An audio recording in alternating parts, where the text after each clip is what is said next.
Howdy, folks. We're Happy McKenzie. I'm Patty Pfister. And we are live with Neil.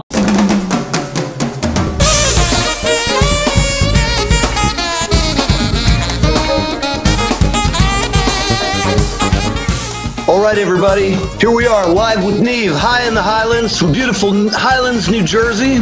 Today's guests, Hapi McKenzie and Patty Pfister.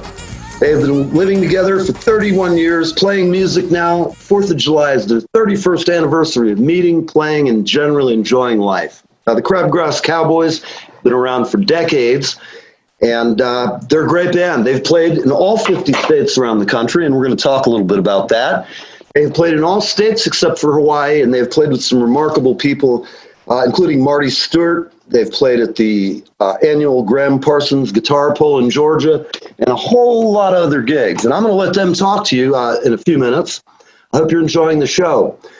And we have some really great stuff coming up. I hope you like it and enjoy the changes.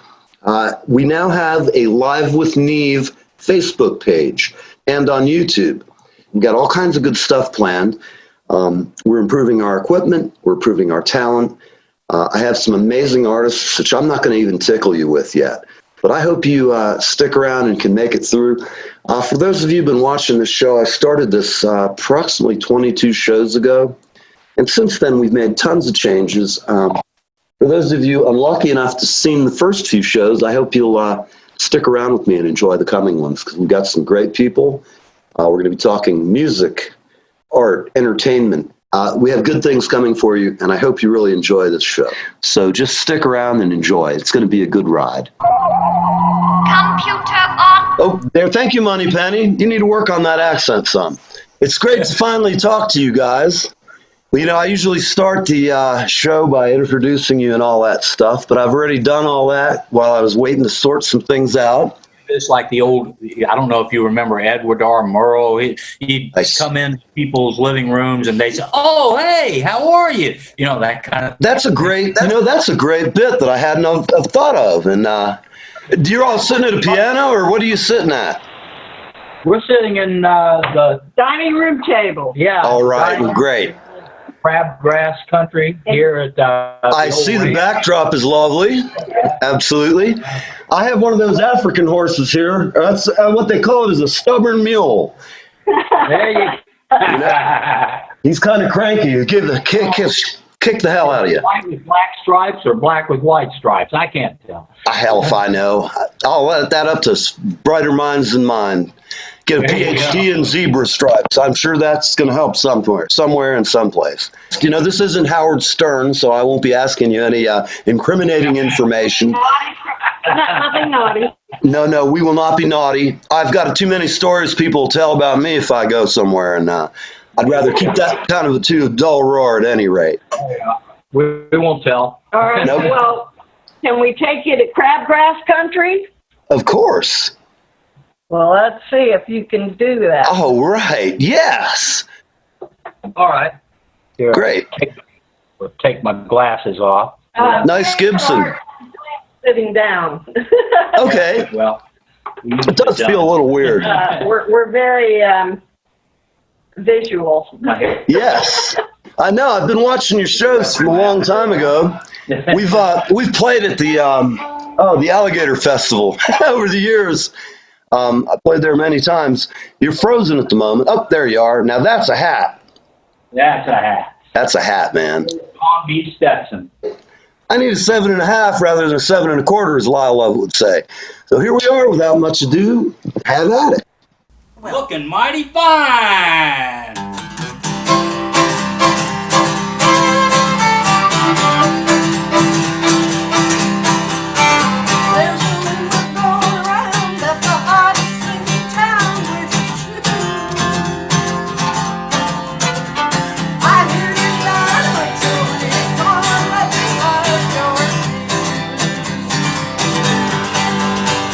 I understand you're looking good. Don't treat me like you should.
more.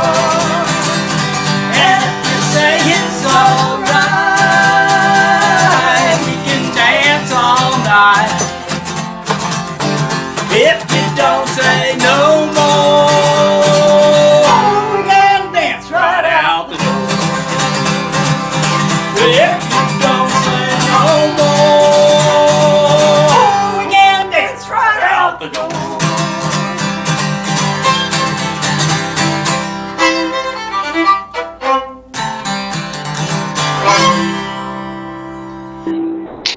All right, all right. Crabgrass Cowboys kicking it up. Very nice. You know, I was going to do that whole bit, but you're just so good I couldn't just sit here and cut in on you.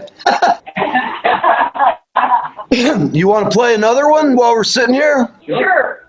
All right. Your show about Tampa, musicians in Tampa. Happy wrote about Ybor City.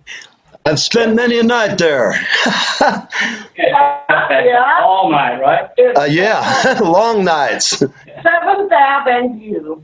All right.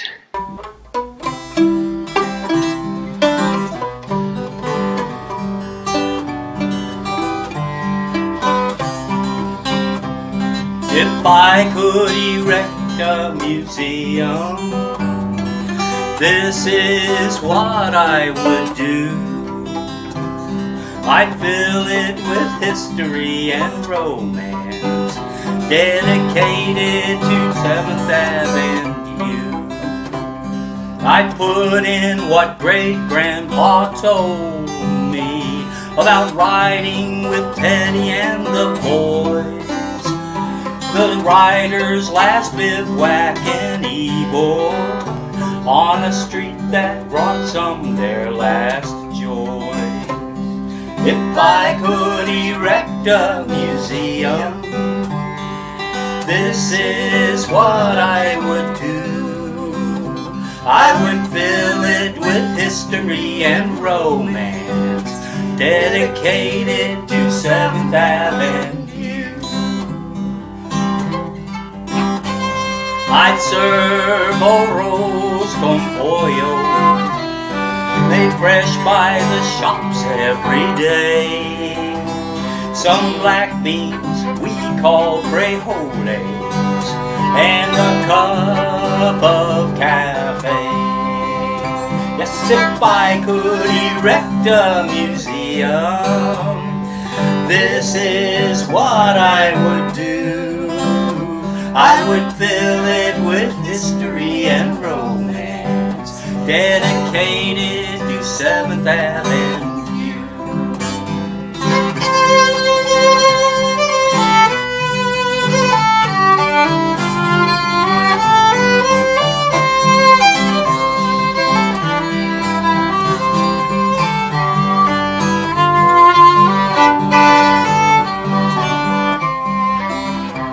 I'd put in a piece of old sidewalk while a lamppost shines dimly above. In the oldest part of Tampa, on the street where I fell in love. Yes, if I could erect a museum of beauty and art old and new, I would fill it with history and romance, dedicated to 7th Avenue.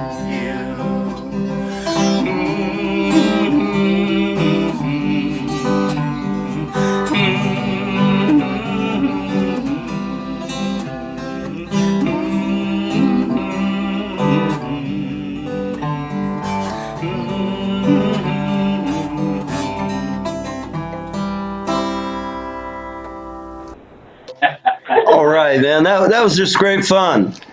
I really love it. For everybody watching, that song's about Ybor City, a lovely neighborhood in Tampa. Yeah, come on, sit down. We're sitting in my living room and yours. That is a great picture of you behind you.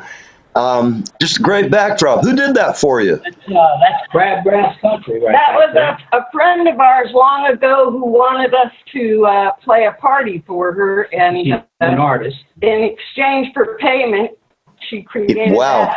That's just great. You can tell he learned back in the day painting signs probably. Yeah. Yeah. That's pretty it's got, cool. Things about Tampa in there. Have the Tampa cigars. I love it. Wow, that's great. Hey, look, there's me sitting there drunk in the street, stumbling around, waving my hands at people. I used to go out and pay the bucket guy at the door outside of Frankie's patio on our breaks. I'd be all like, I'm tired, I'm out of breath, I'm tired, I'm singing and playing drums. Go out and go, hey, man, here's a 20. As soon as we go back on, I want you to play me some Led Zeppelin, all right? Go buy yourself a beer. I don't mean to rain on anybody's dreams, but there's only so much a man can take. All I can say is he should keep the day job. Buckets don't seem to have a future. I have not seen one Grammy-winning album with a bucket on it yet.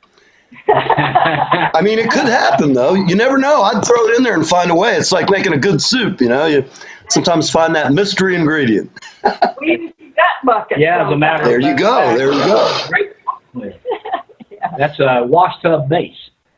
Right. Now, that is a cool thing, to be able to make the sense out of that just beyond my skill set. I used to play with Rock Bottom, played the bucket. No kidding. Well, I have a friend of mine who's doing a book about John Bonham that you'll see on the show again. He was a biographer of Warren Zevon's, and he's helping me with my book about Tampa music. He's not writing it, but he's just sort of like my older brother I can call and go, what am I doing? Oh, Dad, I don't know what I'm doing. I'm a musician. I'm a writer. He's guiding me. But so getting back to you guys, I know it's been 31 years. Why don't we just start out 32? There you go. Got to keep me straight. Every year counts. You know what? I always put my girlfriend's date, even though I kind of know it. It's like, oh, it's the 27th or is it the 29th? Then I go check her driver's license. Now I have a repeating reminder every month, a month before, your girlfriend's birthday is this date. Do not forget it, you jerk. To ask a real serious question, when you guys first met, was it love at first sight? Well, it was definitely love of music at first sight. Okay. On the 4th of July in 1988, so it's easy to remember what day we met. Yeah, we always have fireworks. I had moved here from California and couldn't find anybody to play with, and I'd been playing rock and roll and blues and jazz in a band there. And so I happened to wander into a little bar, a dive, which is now called a hole in the wall. Right. Yeah. And Happy was playing there with a group of guys, and I said, I play violin. I'd like to sit in on what you're doing. And so I went and got it and came back, and they were doing mostly covers, Jimmy Buffett, that kind of thing. And then they did a couple of songs that Happy wrote, and I said, Happy, they didn't want to play the originals. They wanted to do covers. I said, sure, I get it. Your songs are great. All you need to just take me and go. Right? After I had told her that she could join the band if she wanted, because this is my last night with these guys. They don't understand me. I'm going to fire the band. I love it. Don't apologize for the original. He's such a great songwriter. And with the addition of the vocal and the violin, we've been doing that ever since. So. Well, that's just great. First off, congratulations on a long and happy marriage, which is hard enough to achieve. Mind you, being entertainers and working together. Have you ever had any problems, like early in the years? Was there ever anything that was made you uncomfortable playing with each other from time to time? I've always been happy on stage. Yeah, we've always had this chemistry. People have always thought we were married way before we got married because we had the musical. Right. And it actually took him 10 years to talk me into marrying him. So. Well, that's a wise woman there, Happy. I know how it is. My girlfriend, we've been together 6 years and things are great. And I always say, I'm a difficult guy to be married to. I'm a great boyfriend, but I did some things right. But as we all are, you grow up when you have kids young, you work and hard and you make some mistakes. But both of my kids are great. My other son is 17 this year. And life is good in the world. I've got grandkids, and How many grandkids do you guys have? Wow. I'm not sure. Too many to count. I have 0. I think I have 10. Wow. Well, good for you, man. 3 of them that I could tell you exactly where they are. Okay. Well, I understand, you know. I have a daughter. One daughter, she lives in Portland, Oregon, and she has no children, so I have no. But I got plenty to. Right. Well, you got enough to you have enough to experience the grandparent experience. Exactly. Does your daughter have any musical talent? She took the violin in 4th grade and said, "You don't mind if I quit this, do you?" And I said, "No."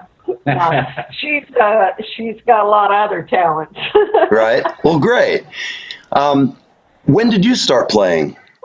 Me? Patty. Yes. I was about 5 or 6 in elementary school. It shows. I played music till I was in college. And then I joined a rock and roll band and they kicked me out of the orchestra. Yeah, those old days, it was funny, wasn't it? Yeah. You're wasting your life of music because you're in dive bars with women and men of low moral integrity. My God. Just to use that instrument for rock and roll. Patty played everything. She played in bowling alleys. She's played at, just all kinds of places. Yeah. Me too.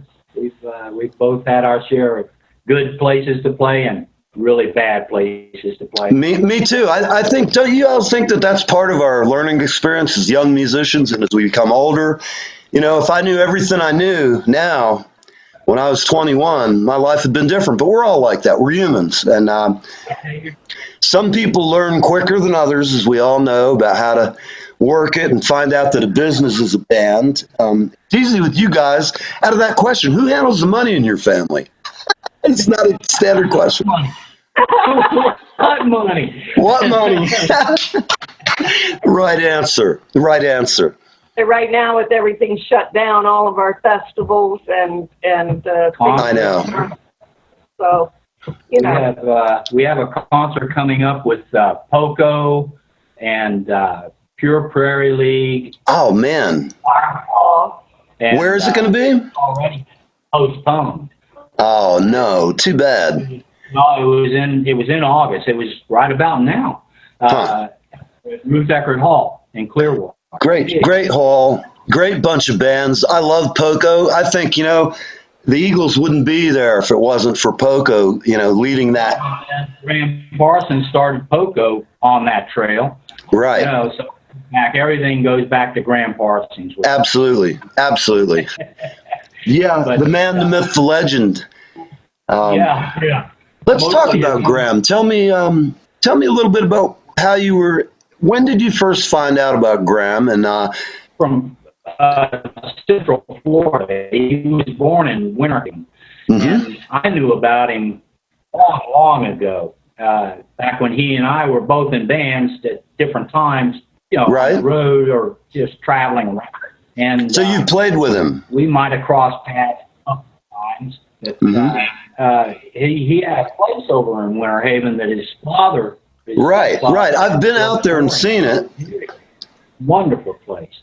Right. He reopened just recently. Just a few years ago. Yeah. There was a whole bunch of stars.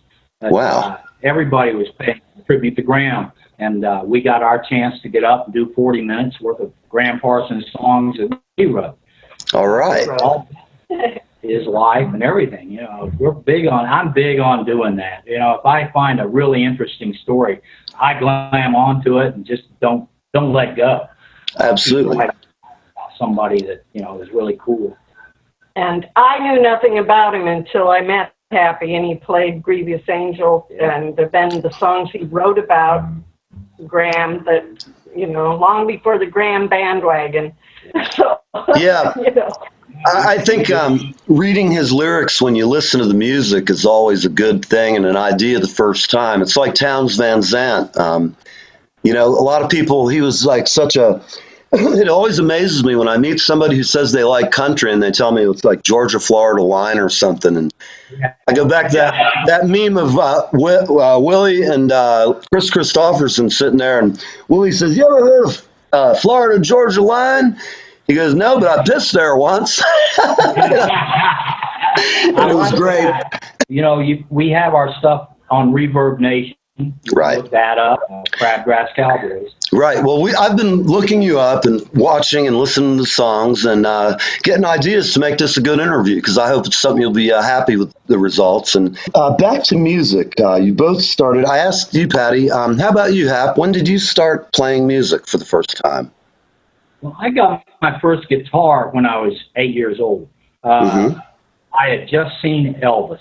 My mother took me to see Elvis when I was 8 years old, and I decided right then and there what I wanted to be when I grew up. And she said, "Oh, honey, you want to be a musician when you grow up? You can't do both." So Absolutely.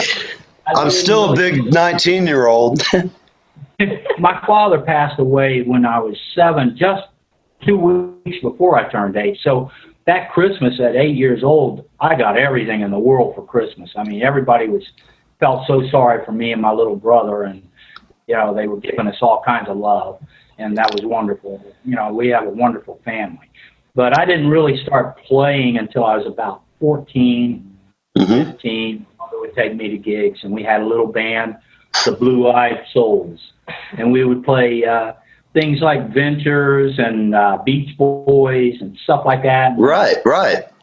Rest from there to other things, and then I got to other bands. And by the time I was 18, I guess it was 17 or 18, we got to open for Canned Heat, one of the biggest gigs I ever had at Curtis Hickson Hall. And it's the only time I ever got stage fright. I got up there in front of the lights and looked out there, and back then you could smoke cigarettes inside the concert hall. And all I could see were these little cherries all over the place, these glowing cigarettes. And I looked out there, it was just completely black except for that, and I just froze. Oh, man. I could hear the band say, Hap, sing. You know, and finally I got out of it and sang my song. At the end of the night, they told me they were going to break up the band. That was a nice way of getting me out of that band. That happens, man. You see all the tricks.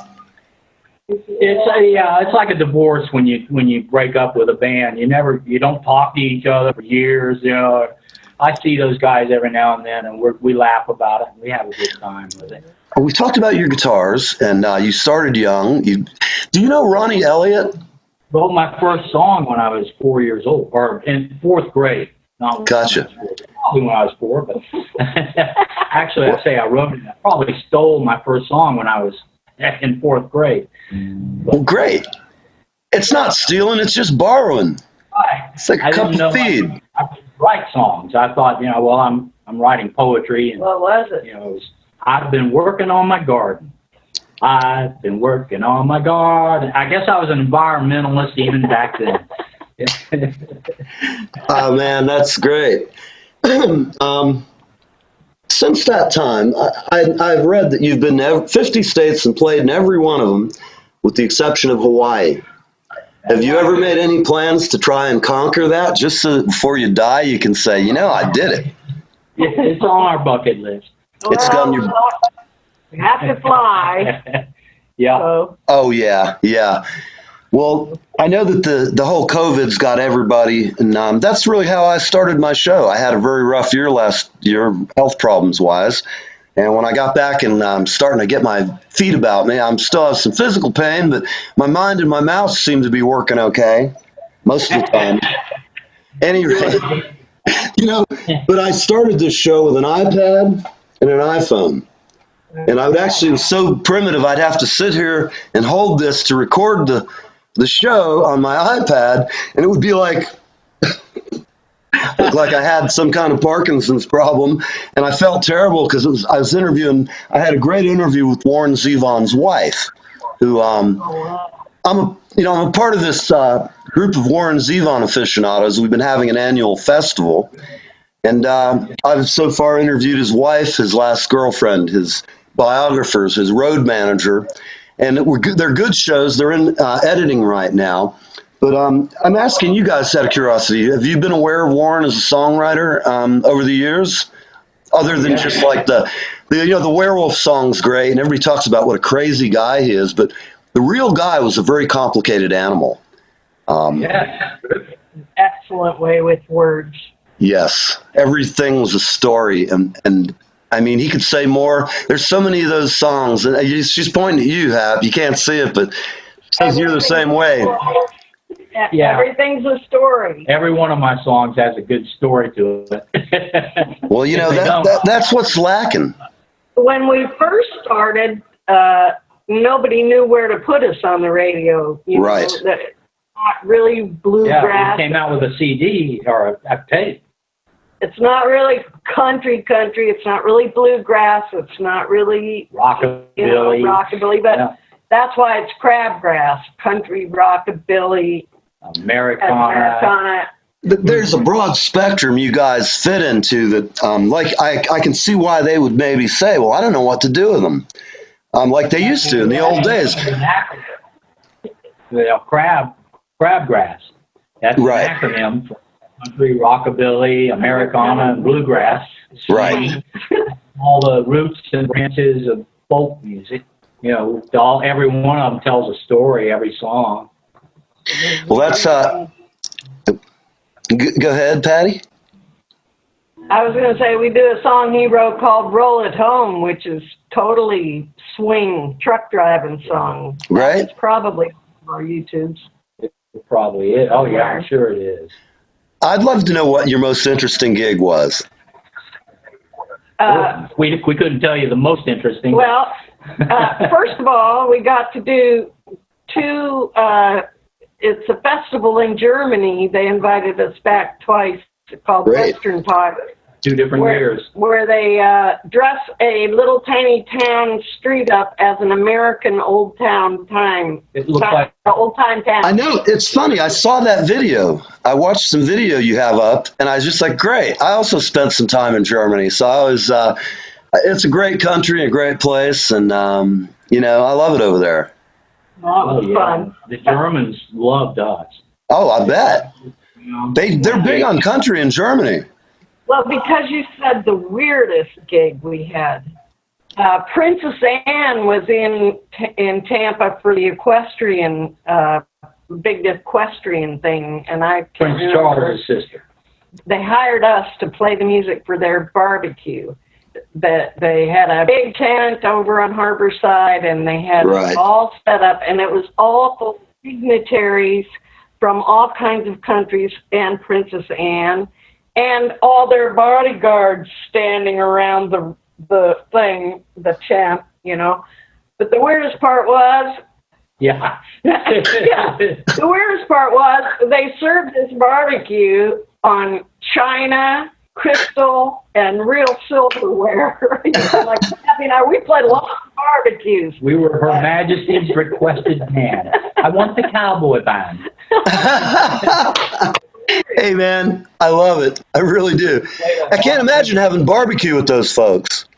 Oh, yeah. We didn't get to have barbecue. We didn't get too close to them. I'd be licking barbecue off my fingers and tearing it up. And well, we've had several things that have happened over the years. We've had a lot of luck with our songs. We had a song called Riding the Wind about living every day to its fullest.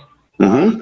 I wrote it about my little brother who passed away, and he did everything. He raced cars, he rode motorcycles, he skydived, he did gliding and flying and everything. And the song, when he passed, my mother wanted him to be remembered as, he always wanted to be an astronaut. Mm-hmm. So she got in touch with people. She finally got in touch with John Glenn. Wow. He said he didn't know for sure how to put ashes into space. That's what she wanted. Mm-hmm. But he would find out. And he found this company called Celeste. And they were just about to launch a thing where they were going to put Timothy Leary and Jerry Garcia, Ray Bradbury, their ashes into space. They added my brother's ashes. And Wait, that is great, Dan. Wow. cool. When they launched this, they played our song, Riding the Wind. So our song is out there. We're the cosmic Crabgrass Cowboys now. You are definitely the cosmic Crabgrass Cowboys. I think you ought to add it to your name, man. Gosh, you got me. I didn't know anybody could claim that. That was a hell of a story. We had a lot of and it's true. Yeah. First tour we did, we were looking, back then, radio stations had big antennas. Right. We called the Loretta Lynn tour. We went off and did all around the U.S. looking for antennas, and we'd stop in at radio stations, play a song for them, leave them our tape, and go on to the next place. And we ended up doing the whole nation. We went from border to border and coast to coast. I love it. I think that's just a fabulous story. But getting back to you guys' career, you've done some amazing stuff. What was the gig that maybe didn't pay the best, but that just for a number of reasons found out you played with somebody you loved or looked up to? I know you've played with Marty and other folks, but tell me about that. What was the best experience? The best, I'd have to say, is the honor of playing at the Tampa Theater downtown on Franklin Street. Yes. We opened for the Riders in the Sky, and they actually listened to our set, and we had a big J200, the fiddle, and a bass player. Same thing that They actually listened to our set, and when we were done, they said, "We want you to come up at the end of ours and play a couple songs," and we did. And that was like that was an honor. That was great. And a thrill. Absolutely. People. We asked for advice, and Too Slim, the bass player, said, "Always carry a Sharpie with you." Because my guitar case, which is over here, is covered with autographs of people that we've gotten to open for over the years. A lot of the people. And would you like to see it? Like, take a good picture of it in the light, because I'd love to see that and talk about it. People Awesome. My favorite. Bill Monroe's bust. Bill Monroe, well, here we go. This is the back of it. This is just more recent autographs. Come closer. There's Bob Dylan, Willie Nelson, different people like that. On this side, this is Cub. This is why I had to start doing the back side. We have Bill Monroe, Ralph Stanley, Sneaky Pete. yeah, all the Riders in the Sky. They were the first autographs I got on there. Patsy Montana. Ricky Van Shelton, Alison Krauss. Oh, we love her. Krauss. Girl can sing. Oh, I'm telling you. And, well, we got everybody on. Barry and Holly Tashin. That's Doc Watson. Yeah. Just all kinds of people on here. It's amazing. It's great because obviously they respected you all enough to sign an autograph, which not as a fan, but a musician. And all the people you've talked to, thank you guys for leading a trail for them, myself, and many other musicians out there. If you guys I'm talking to my audience, if you guys out in the audience like country music, or if you like eclectic music in an Americana vein, this is it. And all I'm going to say is if you haven't heard these folks, you need to. They've been at it 31 years. They're still together. They're still doing music. And damn, you got to live a life like they have. And what advice, on that note, would you all give to people coming up in the business today or just about life in general? What lessons have you learned in your years of music? I would say stick with what you love and don't be who you are. Not Yes. Not what you not.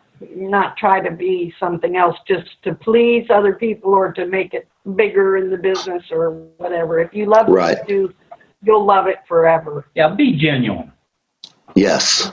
You just hit one, too, that I find sadly lacking.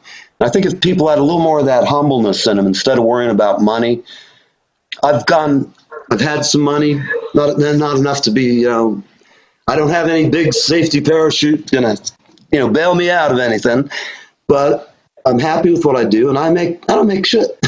Not like I don't think I'll be replacing Jimmy Fallon anytime, but watch out, Jimmy, I'm on your ass. I'm watching you.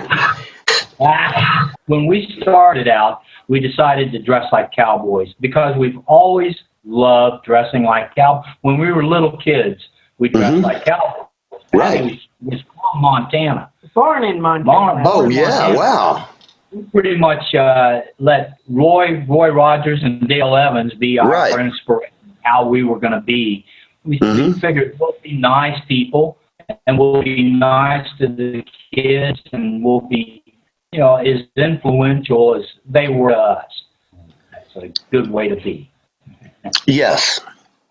Well, I think you guys bring a lot of joy when you play because it's obvious you love each other and you love the songs, and there's camaraderie that you can't duplicate just by hiring guns. Have a common interest that you both love. Yeah. Because I was actually married when I met Happy, but he wasn't that interested in what I did, so it ended. That's a problem. How many marriages have broken up? They don't support what you're doing. They don't come out and hear the band. They don't, that went on for all my rock and roll years, too. Right. Where I met Happy, I had never played country, bluegrass, western, so. And I'm such a charming guy. Absolutely. You're both wonderful. Have you ever had any musical friction of any kind? You ever just been writing a song and every time we're gonna play? No. I like to say he writes the songs and I rearrange them. Okay, I got you. Well, you guys are great. I have to tell you, everybody watching this show, go check out the Crabgrass Cowboys because these folks will show you how it's done. And if you're out there, be original, be cool, and be like them. Don't get into drugs and drinking and all that stuff that I enjoyed because it's bad for you. And you'll grow up, it'll ruin many bands, it'll ruin marriages, it'll ruin your life. And live your life as clean as you can. And I know because I've done all the mistakes that I'm ashamed of or embarrassed of. I do a flea market when we're not playing music. I have to have something else to do. So I started this about 8 years ago, and it's grown and grown to where I say a booth. I've got 6 booths now, all together, and it's all the stuff that I just love. I've got everything from belt buckles to a buffalo head. Well, that buffalo head would go good with your zebras. Yes, it would. My girlfriend. Some of our CDs. We have pull it closer to the camera, Hap. 9 or 10 CDs out. This is the live one. We did this out at Skipper's Smokehouse in Luton. My old home ground. Yeah, this is one. This is a great one. This is this has 2 albums on it. We did our first album on tape, cassette tape, and Bill Dudley, who engineered it, said you ought to do this digitally because this digital thing he thought might be taking over. We said, nothing's going to take over records, but sure enough, CDs came out. So we added the first album to the second album. The second album was Roll It Home. First album was called Lookin' Mighty Fine. Okay. And then, this is our newest. This is called Hillbilly Hotel. And I love the cover. It's a song we wrote about the RV that we used to drive around all over the country in. That's why we haven't been to Hawaii, is because they don't have that bridge yet. I told Patty, if they build that bridge, we'll go to Hawaii. Is Graham's place, the bed and breakfast that used to be a place I used to go to after my gigs if I was too liquored up to go home, and it's cracked me up. Yeah. Surprised we didn't run into you. But that's where that was. Yeah, are they still for sale? The CDs? Yeah, get in touch with us. cowboyhap@gmail.com, and we'll be glad to send to anybody that wants to send us money. Excellent. And for the audience, if they're interested, how much is a CD and just roughly shipping? $10 ought to be able to get a CD. This is a special one done by the local radio station, WMNF. Oh, man, that's great. They play our stuff all the time. They're community radio. Right. This was put together to help them with their building that they built a new building. Yeah, they signed everybody a song, and we did. Well, I'm glad you're part of that. I'm going to give a little pitch here to WMNF. If any of my watchers out there, if you live in Tampa, you'll hear them at 88.5. They've been very kind to me in my lifetime regarding my band. They used to play a lot of our stuff. And they keep original music alive in Tampa for sure. They're a wonderful station. You can go to WMNF.org and listen to them on the internet. Right. Well, I certainly am going to be listening to your catalog. We've got a couple of brand new ones that we've been working on that will be on our next CD. Would you like to hear one? Yeah, I would. Absolutely. There's one line in this song that if you don't hear it, I want to tell you what it is. The song's called "The Sky Will Still Be Blue." Mm-hmm. I've never seen a hearse with a U-Haul on the back. I like it. I like it already. You is love.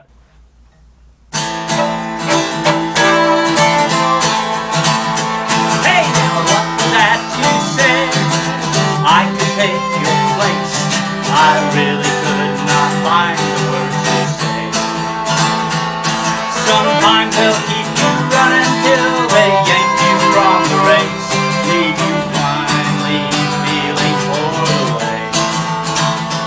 When you're feeling pulled away, and you don't know where to go or what to do, listen to what your angels say. This always, the sky will still be blue. Tomorrow, the sky will still be blue. I've never seen a hearse with a U-Haul on the back. Love is all you'll take with you. There'll be one last ride and one last Cadillac, and tomorrow the sky will still be blue. Tomorrow the sky will still be blue. If there was time I could borrow, I would borrow it for you. But you'll be on the trail tomorrow, and the sky will still be blue. The sky will still be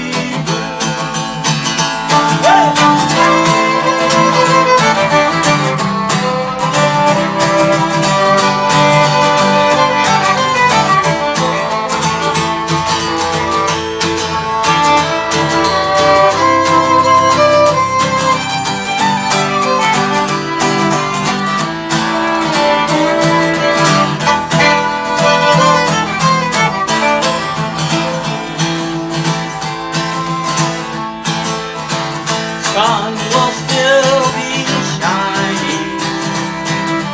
Stars and moon will shine too. Rain may come down like tears from God, but the sky will still be blue. The sky will still be blue. Yeah, the sky will still be blue. Hey, the sky will still be blue.